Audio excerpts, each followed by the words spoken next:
welcome everybody again to this session with Anglo-American on interview skills and negotiation skills.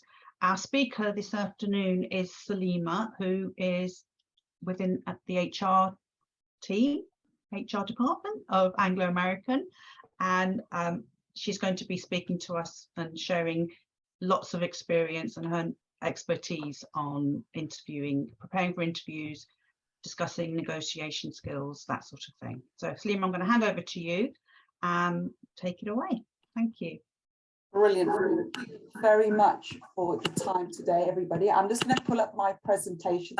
Thank you very much for Migrant Leaders for hosting us today. And as Fozia said, if you're waiting for a course on how to do your CV or inclusion and diversity or fitness or managing your money, you're on the wrong webinar, okay?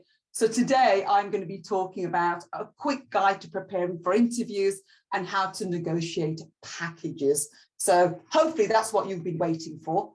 I'm going to run through the pack with you today. I'm going to talk some of the key pertinent points, as I would call it, through. Towards the end, I'll talk a little bit about my career and my career history and my story. I'll hand over to a colleague of mine called Patrick, who's also online. He'll talk a little bit about his career history also as well. We really actively encourage you to have lots of questions around the content I'm talking to you today, as well as anything in terms of your career history and anything that you might find interesting. So we can make this hopefully not just me talking at you, but getting some of your questions coming in. So I encourage you to put items into the chat as well as the formal piece in terms of Q&A. So I thought about the agenda. So this really is a crash course in preparing for your interview. And I always love having some quotes here. By failing to prepare, you are preparing to fail. And even if it's the one thing you think about in terms of interview and preparing for an interview is to prepare. And I'll talk you through a little bit about how to do that. It can be really daunting. I'll give you some hints and tips of things that may be accessible to you that you can start cherry picking. So when it comes to an interview, whether it's in person or virtual, you'll be better prepared. You'll feel prepared to do that. And the final section of it is around money is not everything, but it sure helps. So a quote from JFK, which is, let us not negotiate out of fear, but let us never fear to negotiate. So I've got a couple of slides that talk to you about, hey, say you've applied for a role, you've been interviewed. Hey, great, fantastic, they've offered you the job. What can you negotiate? What can't you negotiate? And something, you know, negotiating packages and salaries is something that most people aren't necessarily good at. It's something that I've struggled with myself. But what I've done is taking into account where you are in terms of your career history, where you are in terms of university, college, etc. Some things for you to think about and to think whether it's going to be helpful or not. So before we get started, I won't be able to see this. Maybe think about amongst yourselves, how do you know how to prepare for an interview? If it's a case of no way, haven't got a Scooby-Doo, it's a 1. And actually it's a 10, yes, I would. And the other question I want you to think about is, how comfortable would you be to negotiate your salary or package? Once again, 1 is no way, not at all. And 10 would be very comfortable, bring it on. I love a good negotiation. I'd love to do that. So it would be really good if you can maybe put down in the chat, are you a 1? Are you a 10? Are you a 5? Are you a 4? Are you a 7?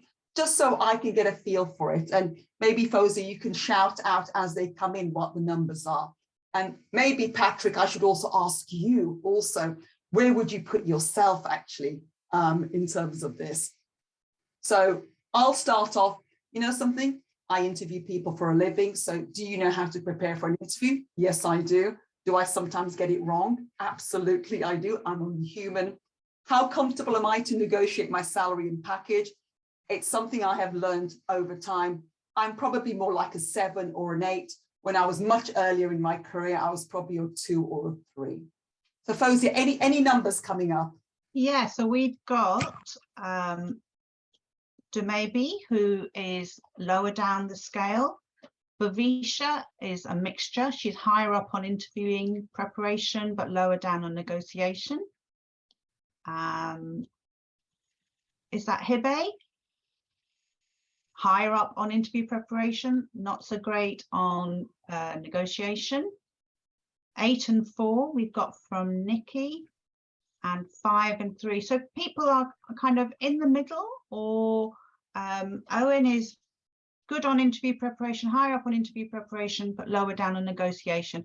And I have to say, I'm similar to you, Salima. I interview people for a living, so I do preparation, and I've interviewed people for several years, more than I care to remember. Negotiation, not so hot. I would put myself somewhere in the middle there, just because it can feel a bit awkward. Can do. Patrick, go on, tell us your numbers as well. Well, I just put it in the chat. I think I'm stronger on negotiation, but that's because one of my roles has been in negotiation and supply chain, so a bit stronger on that. But I always still find it uncomfortable when it's about me. And preparing for an interview, to be honest, I'm looking forward to hearing what you have to say, Salima, because I don't know if I've got a very traditional approach to preparing for interviews. Guys, thank you very much for your feedback. It just gives me a feel for how comfortable you are. And if you are higher up on the scale in terms of the interview preparation, there may be something, one or two things that you haven't thought about. There may be something that sparks your thinking. And if you're lower down on the salary and negotiation package, which is sometimes where most people are, hopefully you'll get some hints and tips coming out of that. So let's start off with right at the beginning. So what I want to do is I want to talk you through some of the things for you to think about when it comes to the preparation for an interview. And the first thing I always talk about, it starts with the job advert. Really obvious thing to say. And I always say to people, please keep a copy of the job advert so you know what you've applied for. So you know the job title, the company, what qualifications, what job description that they had, and any other additional information. Because a lot of organizations will actually start with the job advert as a starting point to build up the interview questions from that. So it starts off with the job advert. Even if you snip it, PDF it, keep a screenshot of the job that you've applied for. And many organizations spend a lot of time actually thinking about the wording of that. So you'll get a sense of the hierarchy, who you're working for, the team, the values of the organization, what skills, knowledge, and experience that you need, the tasks associated with it, and the capabilities. And that will then give you a feel for the sort of questions that they will be asking you, okay? So first thing is, it starts off with the job advert. There'll be other things for you to also think about, and I've given you a whole raft of things here. So you've applied for a role, and guess what? They loved what they saw on your CV, or whether it's a psychometric test or whatever what the application process was. They now want to see you or virtually meet you to understand you a little bit more. So this is the sort of flavor of the information that you should be thinking about before an interview. So who are the key people in the organization? What do they sell? What are the aims and values? What is the size? Are they small, medium, or large? Are there any latest reports about it? I've got some really, experience of when I've interviewed people who've come to my organization, and you ask them a general question about, oh, why are you interested in Anglo-American? And it's very clear they've done zero research on us. So understanding the organization, understanding what you're doing, why you want to apply for them is really important. And also thinking about, if you've done that research, there'll be a real connection between your values and hopefully the organization mission and vision also as well. So do you know about the industry and sector, the competitors? Look on their website. Organizations spend a lot of time on their websites, and they're beautiful. There's so many resources out there. There's links, there's videos, they make it really interactive. So the websites really should be one of the first points of call that you do to understand them a little bit more. There are other resources available as well, and I'll mention LinkedIn and Glassdoor. So LinkedIn organizations, a lot of them will have their own LinkedIn organizational page that you'll get a feel for who works there, what kind of information they are pushing out. It'll give you a feel for their annual results. It'll give you a feel for what's going on in innovation or even within the sector. And Glassdoor, which I'm sure you'll all be aware, is very much where current employees or candidates or various other people have shared their thoughts and opinions on the organization as well. So those are some items for you to think about from a market research perspective. Then also, you've applied for the role, you've got a copy of the role profile or the job advert. Now do some think around, I would say to people, get a copy of it. I'm a bit old fashioned, get a highlighter pen or whatever you have and start highlighting what skills and experiences that they're asking for. And that will start giving you a feel for, say they're talking about, you need to do a lot of work with stakeholders, or there's you have to influence people, or you'll be accountable for this particular item. Lo and behold, a lot of the questions that they'll be asking you will be all geared towards that particular piece. And also start thinking about, hey, when you've done your research on the organization, what questions do you have about the job and the organization or even the team? Because guess what, at the end of the interview, they'll turn the table around and they'll say, hey, Patrick or Fozia, thank you very much for coming today. I've asked you lots of questions. What questions do you have of us? And in my pack here, I've given you some, they're quite generic questions, and my suggestion is you do make them your own. Some suggestions about what might be some of the questions that you could ask back to the organization. And also in the back of your mind, always think about it. What are your strengths and weaknesses in relation to the role? And I'll explain how that comes into play. So you're looking at 4 areas: skills, what can you do? What knowledge do you have about the role as well as the organization? The attitude and the experience is what I'll also then talk about coming forward. For your attitude, about your approach and how you go about doing work, and the experience is around what experience can you bring into the role. One of the questions you might be having is, hey, I'm very early in my career, so I'm not going to have a huge wealth of experience to work off. But I can tell you, based upon what you have done, your applications, universities or college, there's a wealth of experience and skills that you've got there. And it's very much about putting the story and the narrative together that can demonstrate to an interviewer and the interview panel that you've got the core skills that you need. So a little bit of theory. So let me go to a little bit more around getting what I call getting beneath the gloss and the purpose of an interview. So we're all human beings. When you're in an interview, you are looking, what the interviewers are looking for are your skills, knowledge, and behaviors. That is what is seen. What's underneath, and if you think about it as a bit of an iceberg, it's about what is underneath. What are your characteristics that make you, you and unique? So what's your attitude? What's your values and belief? What really, really motivates you? What are your drivers and what are your traits? And what an interview is doing is combining both of those together. Your skills, knowledge, and behaviors being the top of the iceberg, but also underneath the waterline, which is something that we don't necessarily share with individuals on a day-to-day basis. What are some of the underlying attitudes and beliefs that you have? And it's quite interesting, as you can see there, the unseen are, these are the characteristics that lead to longer term success, and research shows that. While the top of the iceberg is necessary for top performance, but it's not sufficient. So you've got to be able to, when you're in the interview process, show both the top and the bottom. There are also very different types of interviews, and I've given you a flavor here. There are technical interviews, so those of you who may be going for more, say, finance, engineering, science roles, there may be some technical type of questions that they ask you. Most interviews have a level of a structure to an interview. There may be some items, depending on if you're maybe more on the arts and the media elements of it, it might be more to do with portfolio. Talk us through the portfolios that you've had. And you'll be asked to bring in a portfolio of art and or portfolio of work that you've done. And maybe the interview will be more pivoted along those lines. There are other examples where maybe it's more scenario based or case study based, where they may give you a scenario around a particular challenge that they're facing, and they just want to understand how you would go about tackling a problem. and what might be your solution. And in some ways, when you're preparing for an interview, you may not have any idea what kind of interview it's going to be. Obviously, if it's a portfolio one, they will have told you, please bring your portfolio elements of it.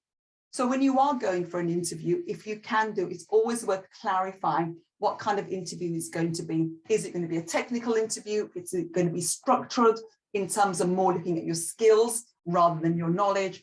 Or is it going to be a bit more of a scenario where they may give you a scenario to talk through and then they go into a little bit more about your background and your experience? So that's maybe a good question to have up your sleeve when you're invited for an interview, to get a feel for what the interview will be like. So what are the interviewers looking for? And I think there's 3 questions. And I know in little bubbles, there's more than that, but there's 3 main questions interviewers look for. Can this person do the job? Will this person do the job? And can this person fit in and add to my team dynamics? It's about ability, qualifications, track record, skills, knowledge, and achievements, your personality, your enthusiasm. And what do line managers want? Someone who can do the job, do it to the best of their abilities, use their skills and experience, so it's good for them and it's good for the organization. And also progressing beyond the current role. Lots of organizations do interview, not just for the role of today, which is the role you've applied for, but also for what the role of tomorrow might look like. And what you'll find is, if you think about the iceberg, what we give out at the top and what's underneath, they'll use an element of sort of probing questions. Now, giving you a flavor there, they'll use things like, tell me more, or give me a specific example when you've had to work with other members in a team, or give me an example when you've had to resolve conflict. And by asking these probing questions, they're getting to the bottom of, how you went about doing this piece of work, working with others, etc. And remember, the back of their minds, they're looking at your skills, your knowledge, your attitude, and your experience. And finally, they are genuinely, remember, they are looking for the best person to do the job. Okay, so before we go into a bit more of around about the questioning, I wanted to sort of share with you the importance of first impressions and creating rapport.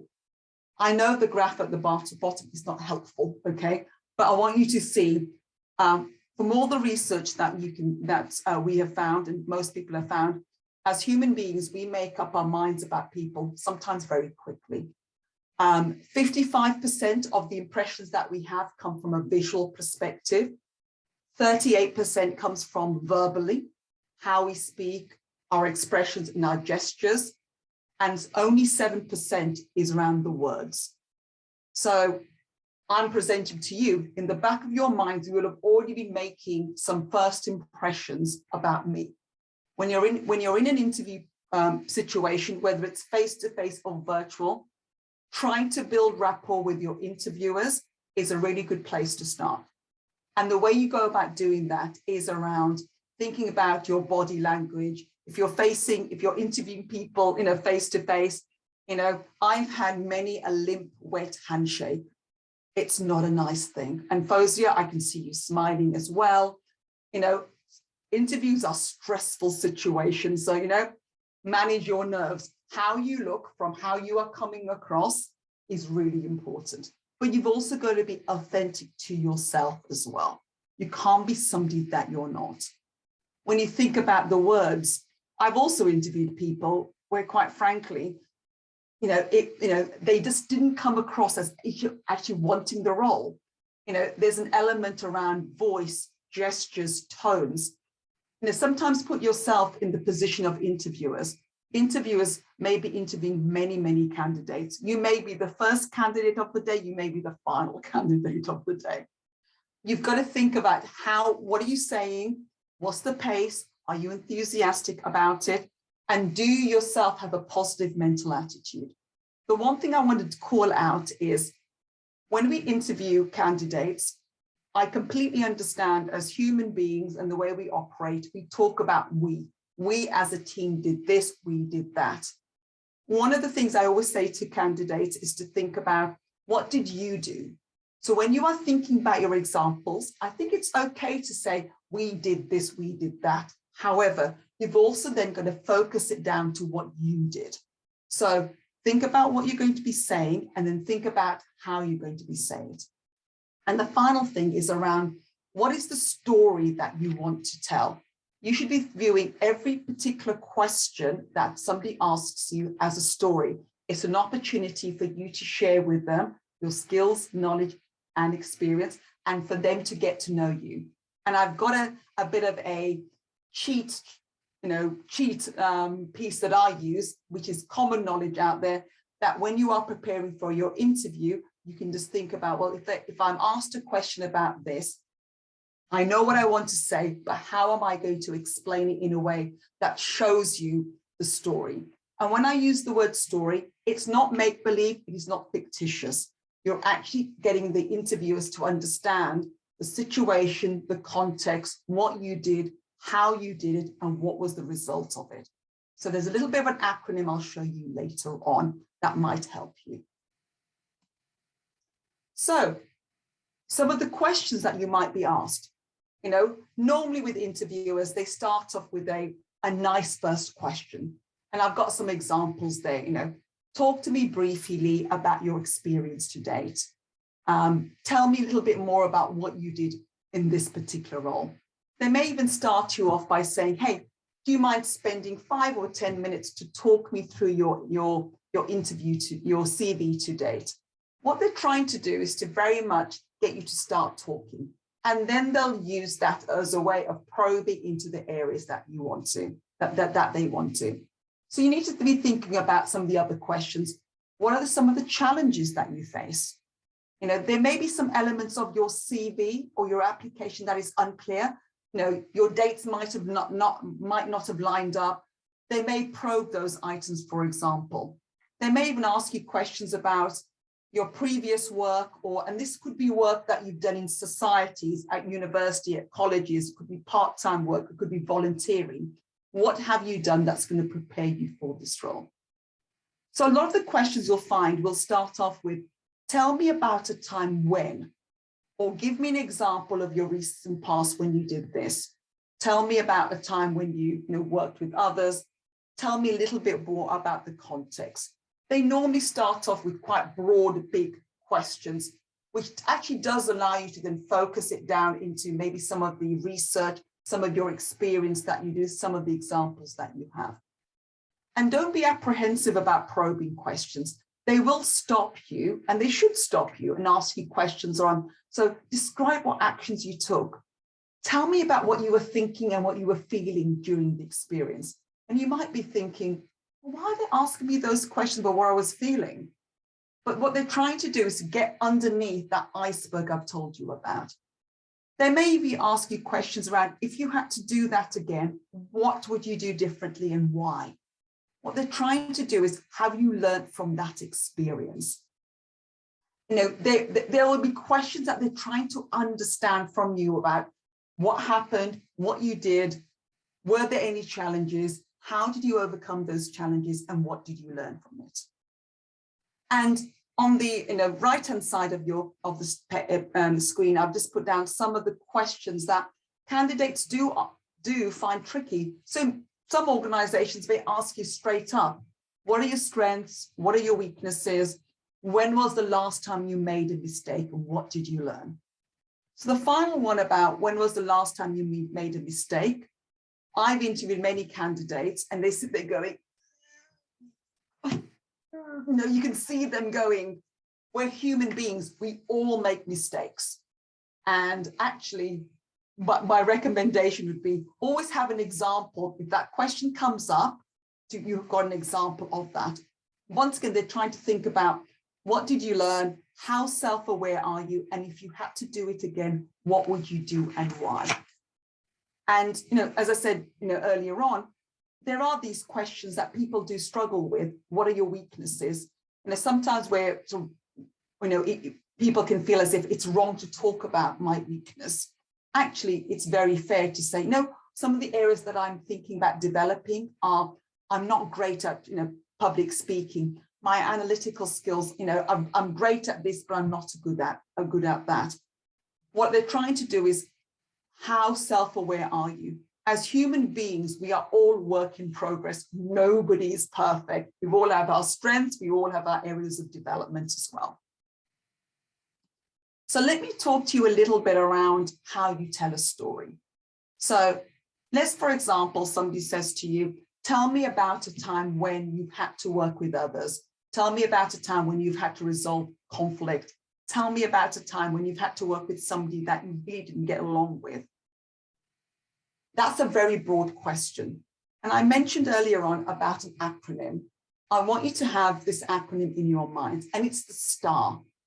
And it's how you should think about telling a story in relation to a particular question. So the first one is around the situation. Explain the background to an example.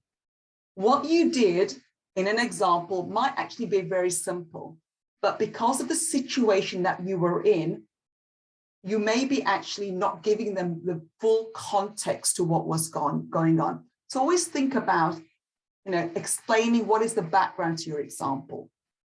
Explain what were the tasks that you were involved in and what obstacles that you encountered. So you're giving the situation, you're talking about the task, then you're talking about the action. What did you do? What did you do to either, be involved, give the results, to challenge the situation, to manage the situation, or to overcome? So that's the action. And then what was the result? So what was the result of a piece of work or how you tackle something? And what was the result of that? So why is it you versus somewhere else? So the STAR technique is something that is really, really helpful, especially for an interviewer where you have a candidate who, I may ask a question, tell me about a time when you had to deliver some potentially bad news to somebody. If I have a candidate who talks me through, this was the situation, so this is why this conversation was going to be difficult with this individual. This is what I had to do. This is what I thought about doing. This is what I did. And this was the outcome of that. So what we're trying to do is to take the interviews from a situation, task, action, and result perspective. The other item I just may say to you is always be positive in terms of your examples. Even if it was a really, really difficult situation, and even if it was something that was deeply uncomfortable, always tell the story from a positive, i.e., what did you learn? Even when we've had some really bad experiences, there's something positive that can come out of it. The other piece I would say is don't waffle. Keep it quite succinct and focused, but don't be so succinct that people don't understand the full context, but don't be so waffly that people sit there going, it's like I'm listening, but I'm waiting for the punchline. Good interviewers should be saying to you, this is great, but do you mind telling me a little bit more about what you did? So if you start seeing cues like that from the interviewer, that's their way of saying, can you get to the point quickly? The piece I'll also say around this is always be conscious and always be aware of the cues that the interviewers will be sharing with you, whether it's virtual or whether it's face-to-face. They will be, as human beings, we do give out some kind of conscious and unconscious items constantly. So, sometimes, you can be interviewed by people. It might be the fourth interview of the day. They may be yawning. That yawning may have nothing to do with you. It might just be it's been a long day, but it gives you a sense of the frame of mind that we're in, but that you are in. And you may need to think about, well, actually, okay, I need to be a little bit faster here. Maybe I need to change the tone so I'm keeping people awake and aware, and I'm building rapport with those individuals as well. The other piece I'll say is around eye contact. Eye contact is really, really important as well. One of the things I've had to learn for myself is, and you can probably see it now, I talk with my hands, okay? Just be also conscious around how you can use your hands and your body in the way that's positive, but also it can be really distracting as well. So think about, once again, that rapport and how other people might perceive you as well. So, you've had the introduction, they've asked you questions, they've zoned you down into, a couple of items.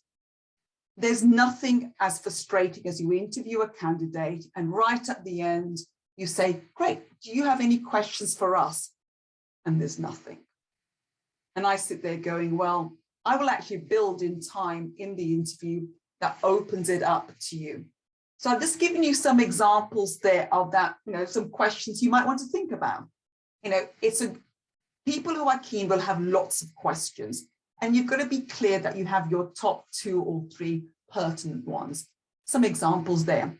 What's the makeup of your team so far as part of experience? How does this role provide business value? And how do people collaborate? If you offer me the job, what's the most important thing that I can do in the first 90 days? What does success look like in this role? Having some of those questions up your sleeve can be really good. When I'm interviewing for my team, I've got a couple of members in my team at the moment, and they asked me questions when I was interviewing them to come into my team. And I remember one of them asked me the question, what kind of manager are you, Salima? What are some of the things that you hate most about members of the team and what they do? And that was actually quite interesting because it was trying to understand me as a team leader. What do I look for in members of my team, but also getting a sense of how they will manage me, rather than me managing them, how they will manage me as a member of my team. So always have 2 or 3 questions that you can have up your sleeve when they say to you, great, fantastic, what questions, do you have of us? And some broader sort of interview tip questions. Obvious, don't be late, whether it's virtual or whether it's face to face, please don't be late. Greet the interviewers with a smile and a firm and dry handshake. I've talked about eye contact. If you are virtual, a lot of organizations will say, hey, please go on a couple of minutes beforehand so the technology works. Make sure you do that. It'll save your heart rate and save your stress levels. Avoid yes or no answers. Even if they ask you a question that could be quite a closed question and the natural answer is to say yes or no, elaborate. So even if they ask you a closed question, which you feel is yes or no, you can say, yes, let me explain more around it. There's nothing worse than you saying yes or no, because the interviewers will sit there going, well, I need a bit more than yes or no. Focus on you. I know we work as a team, and I know there's a lot of we work together, but also focus on you and your contributions. Get comfortable with selling yourself, but also be authentic. Be honest as well. Avoid the urge to fabricate or slightly exaggerate, or as I sometimes say, be economical with the truth when it comes to your interview. I can tell you, if you start doing that, you're on a very, very slippery slope, because we're looking for people who are honest. Most all organizations are, and people who can be trustworthy as well. And the final thing, which is a really, really small piece, is always thank the interviewers for their time and considering you for the position. Once again, it's about being courteous back with individuals. Okay, before I move on to the negotiation piece, I think it's always really good to think about the interview as a way of reflecting upon how you have done. So I would say to people after an interview, whether it's virtual or face-to-face, use it as an opportunity to evaluate yourself. Think about the questions that you were asked and think about, did I ask that question as well as I could have? What do I need to do to improve on that in the future? Avoid being too overly critical or defensive. This is all about learning from what you've done to help you into the future. And some organizations may offer you the chance to get interview feedback. And if organizations say, thank you very much, Salima, for, coming to the interview, but unfortunately you haven't been successful, we would love to give you feedback. If the opportunity is there to get feedback, ask for it. And there's a couple of questions that you should actually think about when they give you the feedback. And these are questions there. Can you list 1 or 2 things I could have done or improved in my interview? Do you have any feedback on my CV or application? What skills, knowledge, and experience did you want to see more of? And what skills, knowledge, and experience do you think I, as a candidate, need to develop more into the future? So if you are offered the opportunity for feedback, please take it and use it as an input into your own personal development into the future. Okay, I'm now going to move on to, you've had a wonderful interview, they love you, they want you. Now it's all about trying to agree on the offer here. These slides are actually quite detailed, but I'm going to run through them and you guys can actually review them at your pleasure. As I say, so they want to make you an offer. Remember, money isn't everything. I'm going to caveat this also. There'll be some organizations, the first offer will be the first and final offer, okay? And if you're going for some graduate programs, it might say, this is the starting, not quite, like, this is it, or walk away. So you're going to have to think about when do you challenge it and when do you don't challenge it. The main piece must be, it's the job and the opportunity should be your main drivers for it. You also need to think about the role as being about doing your development and your opportunities to get that. You also need to think about the role as part of your overall life plan. And you also need to think about the organization, the manager that you'll be working for, and the team dynamics. Remember the phrase, people join companies but leave poor managers. I have a fantastic manager who I work with. I've got to say that just in case he ever watches this recording. And I can tell you, I also do lots of exit interviews. I've done those so in the past. And the team environment that you work in can make or break a role for you. So I always say, those are some of the hygiene factors you must always think about. So firstly, some candidates start to negotiate even before the job offer. That can really get annoying for organizations, okay? So always start off with, have you received the job offer? Do you know what a good job offer looks like? Maybe there's some research that you can do. Do you have any idea whether you've been offered the market rate for it? It's not just all about the base salary, it's around the benefits. Is the organization doing well? So is it in a sector they've had great annual results, or is it in a sector that actually results haven't been as good as they should have been? 4, can you afford to lose the offer? Be ambitious but realistic when considering your package. Trust me, we all want to get paid more, okay? And currently at the moment, there's many of us would love to get paid more, but we've also got to be realistic around that broader proposition. So some initial salary offers will come with a review period. So it might say, hey, after 6 months, we'll review your salary. So this is the basic salary. After 6 months, we'll review that. Money, the package is more than just the money as well. And I'll explain a little bit about some of the components of that. But there may be some other things that you can negotiate. Maybe you can negotiate, maybe support towards some learning and development, maybe some course you can do. There are other ways which you can actually fold in items that are going to be important to you.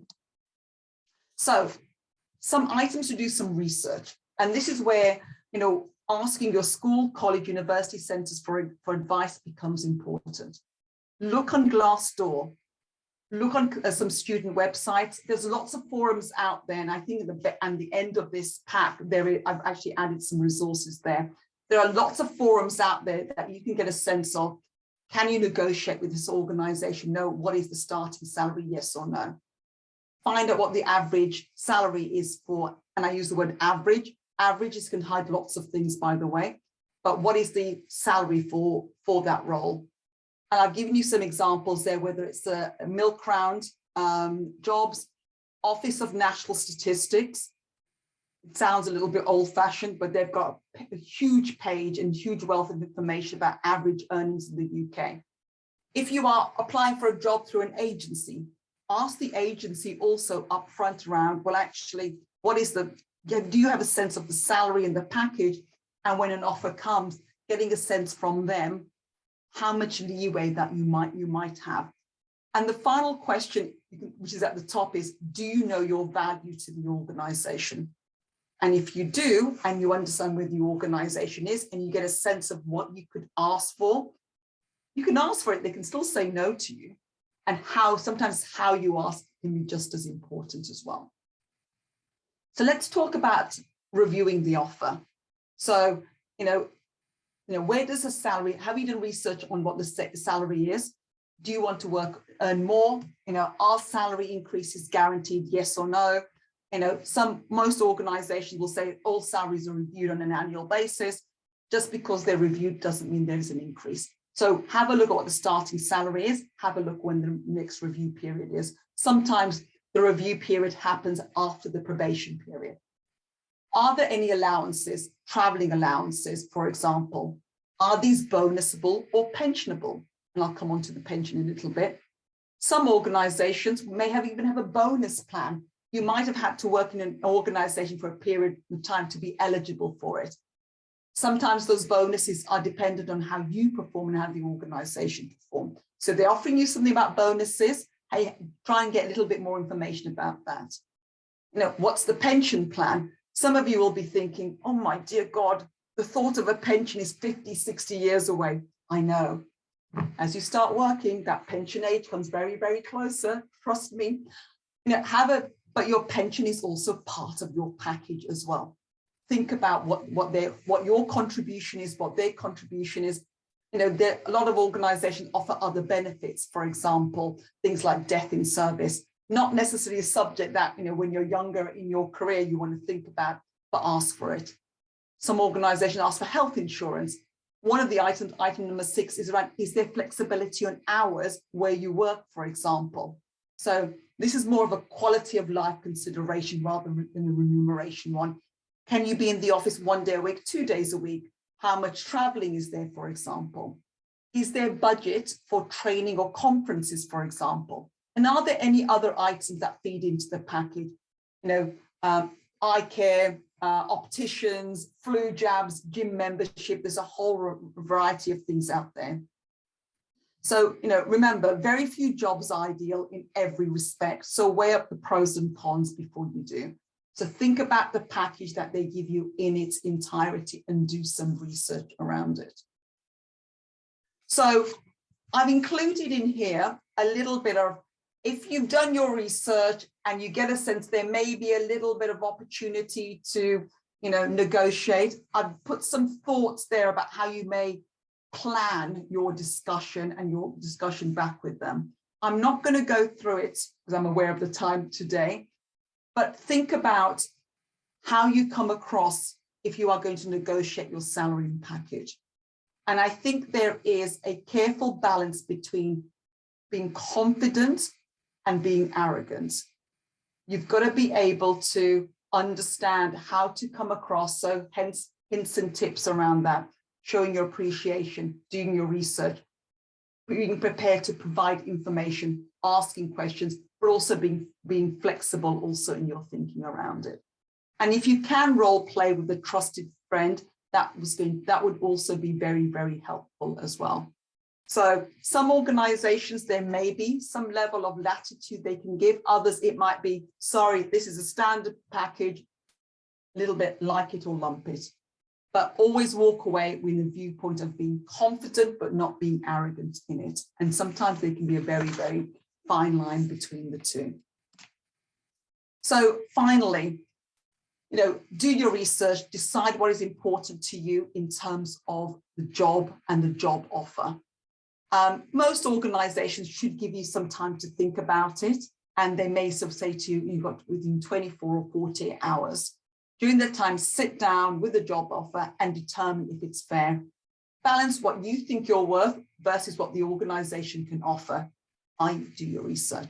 If you feel you want to have a conversation with them, prepare for your discussion. Think about what you want to say beforehand. Negotiating can be hugely, hugely stressful and very, very uncomfortable. As we just said right at the start, people felt much more comfortable preparing for interview. Negotiations, people can be a little bit kind of, oh, can I, shall I, should I, could I, etc. And that's okay, but be informed. You may actually, from your research, realize they've given you a really good offer, and quite frankly, you should just accept it. but do your research around it. And if there is an element of, flexibility in the package, make sure you get it in writing. So always be very, very clear on, for example, if they say, Salima, we normally do a salary review 1st of April every year. Because you're new, we'll do the review on the 1st of December. Make sure you get that written down. A lot of sometimes things can be said between people, with recruiters, with managers, and sometimes if they're not written down, misunderstandings can happen into the future. So try and get things written down so it's all clear for everybody. And my final slide we'll be happy to hear is there's lots of research out there, whether it's Milkround, Glassdoor. There's a great article, 9 things never to say in a salary negotiation, how to negotiate a salary. There's lots of forums out there also in the student rooms, and also Glassdoor has some really 5 rules of salary negotiation. So Fozia, what I thought I would do is maybe I'll stop sharing and open the floor to any questions that people may have before we move on. Absolutely, that's a great idea. Thank you so much for such a detailed presentation as well, Salima. That's great. So if anybody has any questions and they'd like to turn their speaker on or use the, what do you call it, reactions, and put your hand up. Ibe, you've got a question. Hi, Salima. My name is Hewa, and I would love to ask, in regards to like asking questions in an interview, I've heard it's great to make a dialogue. So would you recommend asking questions during the interview, or just kind of wait until the end until they say ask questions and then you go ahead and ask? Great question. I would normally leave my questions till the end. So sometimes what interviewers do, and by the way, I do this as well, okay? What they may do is they've done the introduction, so they've introduced themselves. They may say, Hiba, do you have any particular questions up front before we go into the interview? So that's your one opportunity to ask a question, and then right at the end. In an interview, however much it is meant to be a dialogue, it's their opportunity to find out about you. So that needs to be the firm primary focus of that. They'll ask you questions. Good organizations should give you at least the opportunity at the end to ask you a question. There's nothing worse in thinking you may have absolutely a valid question to ask in the interview moment, but that may then derail the conversation. If it's a question to clarify the question that is being asked, absolutely ask that question. So if it's a question to clarify what they're asking you, please do ask that. If it's a question that is broader, my suggestion would be to leave it at the end. Nelson. Hello. Hi, Nelson. Hello, I'm Nelson. There are several questions I want to ask. The first question is about the story I tell. For example, if the interviewer asks me like, have you experienced something that you can, then after that you learn something, I give out an example, but then the interviewer asks me another question is about among some things that I can show what I'm good at, I use the same example. Is it bad? No, I think it depends on the question that's being asked and the example that you're giving in relation to that particular piece. Because if they're asking you a question, they are wanting to understand what skills, knowledge, and experience that you are going to be giving into that particular piece. It's not bad. And Chow has his hand up as well. Sorry, Nelson, did you have another question? Yes. Yes, it's about the eye contact. If I encounter a scenario where there is more than one interviewer, about the eye contact, how should I do? Great question. What you'll find with an interview panel is there may be some people who will take a lead in a certain question, so to speak. So my suggestion is if they're asking you a question, you sort of direct it. You're not staring at people. It is around that nice loose at those individuals, but I would certainly try and, even if you're asking a question that I'm asking is, yes, you're talking to me, but you're sharing that eye contact across everybody. I've been in interviews where the candidates did not have any eye contact with me at all. And that can actually, from an interviewer's perspective, be quite alienating. So if people are in the room, whether it's virtual or real, they're in the room for a reason. And they're in the room to either ask you questions and to review and assess you. So I would try and primarily eye contact to that individual, but don't forget, if somebody else is asking you a question, you primarily do that, but also you are looking at and looking at others as well.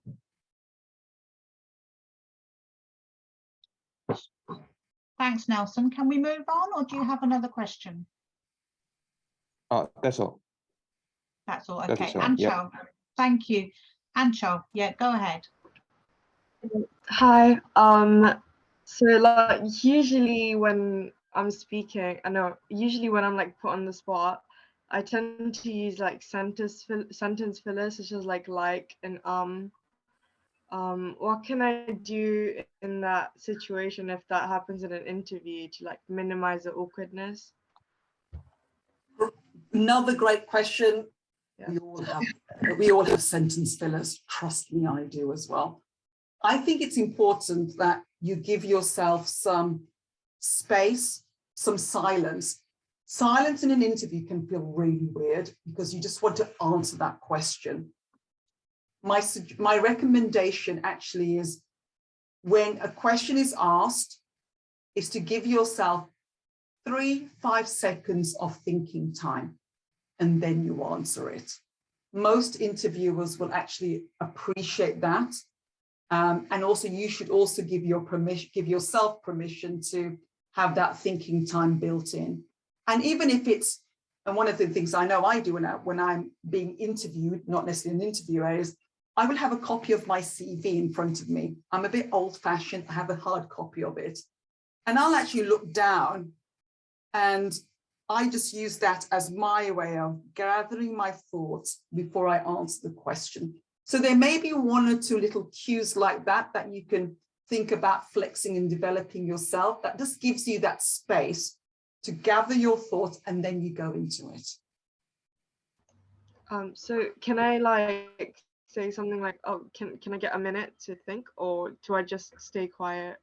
No, that's a great thing. You absolutely can do. You can say something along the lines, that's a really great question. I'm just going to take maybe 30 seconds just to gather my thoughts.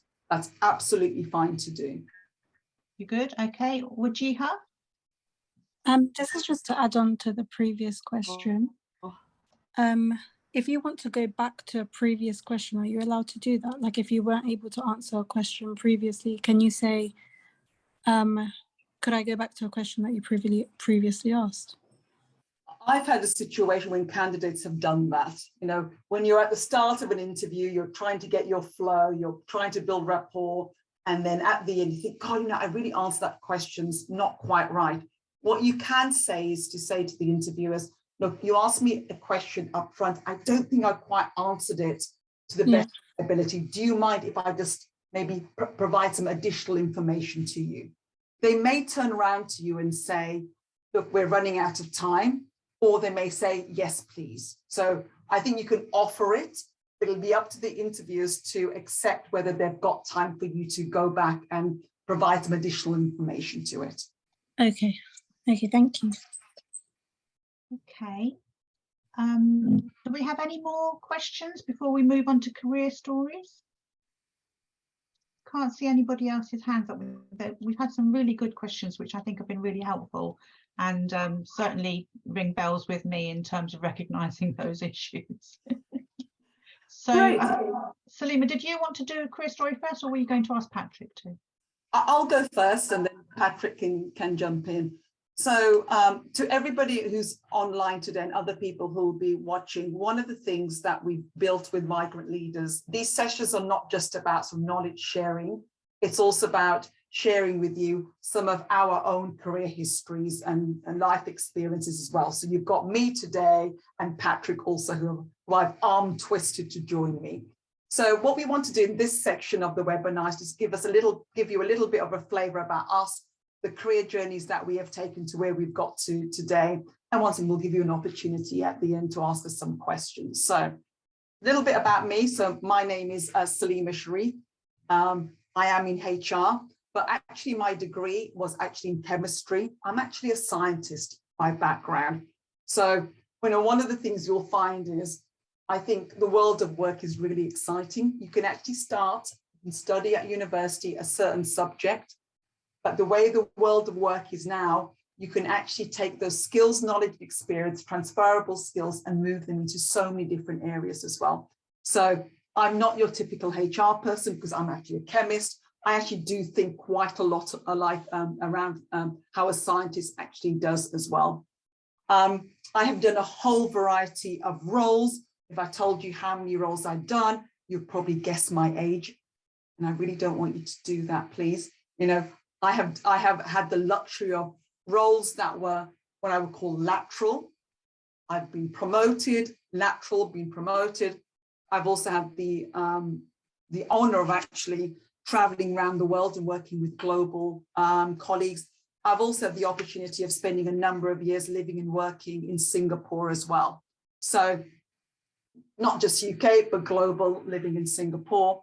The one piece of advice I would give everybody, and I do share with everybody on quite a regular basis about some career advice I would share with you, is loads of opportunities will come up, and they do come up, is always have a can-do attitude and always think of, if an opportunity comes up, why should I not do it? Always think of it as a way of, how am I going to make this work? Why should I not do this? So you should be always going from, my view is, if an opportunity has come my way, I've always said, yeah, I'll give it a go. And there'll been times when I've sat there going, I don't even have a clue of how the hell I'm going to do it. But hey, this role has come up, this opportunity has come up. Always go into it with a positive frame of mind. And sometimes a role can start off here. You get to know the organization, and you can weave all the way through to a very different situation. So my career advice would be, always be open-minded, always go in positive intent, and also try and find a way in which it may not be exactly what you want today, but what will it give you in the future? So Patrick, I'm going to hand over to you now. Thanks, Salima. And actually, a lot of what you said really rings true with me as well. I mean, my career has not been very linear, and honestly has involved very little planning and a lot of trusting my gut. And as you were alluding to, following the opportunities as they come up, or sometimes following the pushes away from things that I knew weren't good for me. So I guess a little bit of like history to reflect that. I went to university to study French, Spanish, and Portuguese. So technically I'm a linguist, but I was not very academic. I struggled a lot through university. I'm dyslexic. I had some mental health issues, so I had to take some time off university. And it was during that time that I traveled to Brazil for the first time and started working out there in a volunteer capacity, and found something that really sort of clicked with me on a personal level. So when I came back to the UK for a number of reasons, I felt like I was quite behind a lot of my contemporaries. So I decided to take the first job that I could find, which was in supply chain. Which, to be honest, if you don't know what that means, don't worry, because I didn't when I first applied for it. I think I even said that in my very first interview.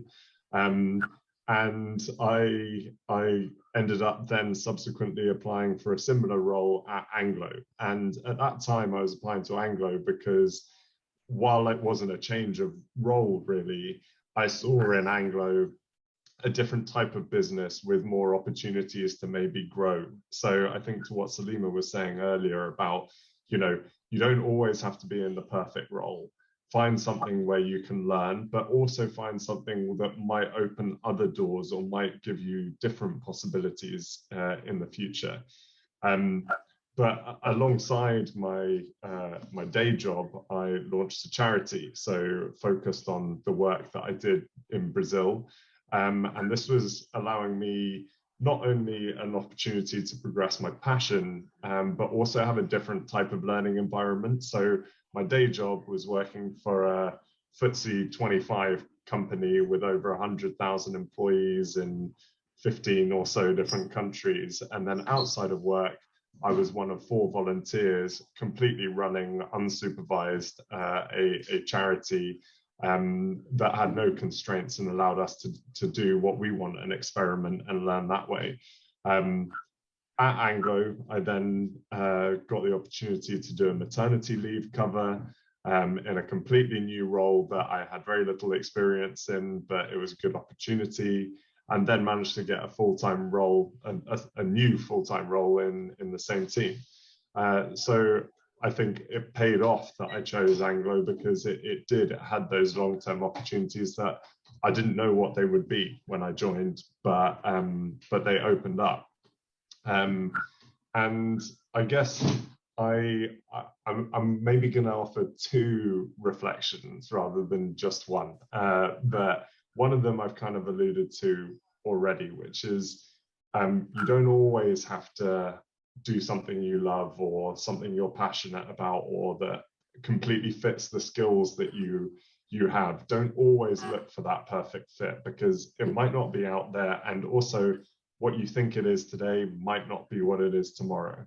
Make sure you're very clear about what are you going to learn from it. To Salima's point, is there a reason I shouldn't do this? Because actually, if I can take something from it, it might get me that one step closer to what I really want to do. But my main piece of advice, and this is something that, you know, my first manager at Anglo told me in my first performance review, was if you're uncomfortable, that's not a bad thing.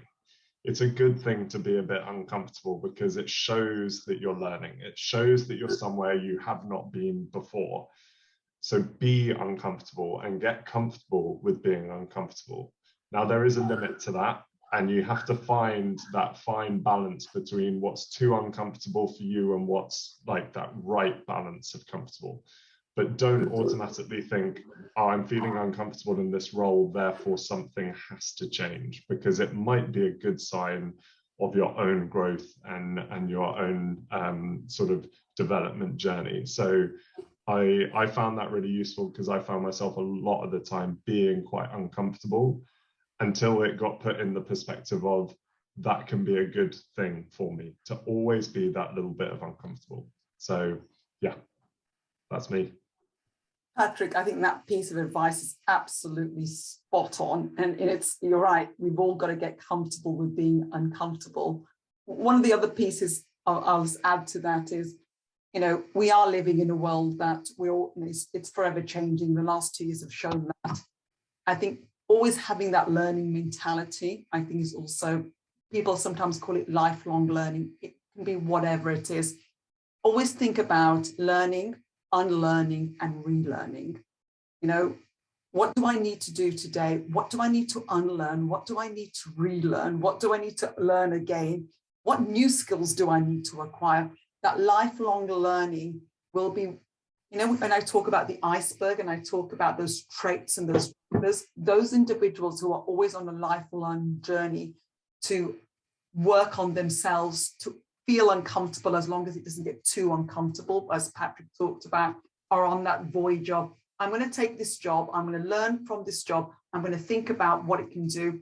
And sometimes when you're in a job like that, you sometimes don't know where it's going to open your eyes to. But lo and behold, you understand it, and all other opportunities also open up.